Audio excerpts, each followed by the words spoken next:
morning mga kapobre katosok. Dito na po kami sa Palumpon. Papunta po kami sa dagat. Maligo daw po kami. Ito po yung sinasakyan namin. Dito po kami sa bubong. Dito po kami sa bubong mga kapobre katosok. Ito po yung terminal ng Palumpon Leyte. Dito po ako ngayon sa Palumpon Leyte mga kapobre katosok. Ito po yun mga kapobre katosok. Ito po yung pharmacy nila dito. Ito po mga kapobre katosok. May abal-abal po kami dito papuntang bundok. Ito yan bumili sila ng green shell. Green shell mga kapobre katosok. Meron pala dito sa amin mga green shell.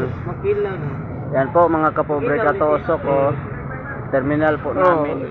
Liyabag na po. Gidawat na naman o. Nagyaw-yaw na. Gidawatan naman o. Ano po kami mga kapobre katosok. Hi guys! Welcome to Ali din akong vlog. Ay totoo na. Kaya gidawatan na.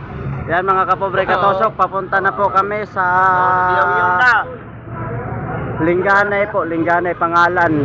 Linganay Beach Resort. Ito po mga kapobre katosok.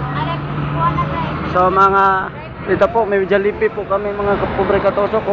Sikat na po talaga yung Palumpon Leyte mga kapobre katosok. Ito po. Yan. Ito po.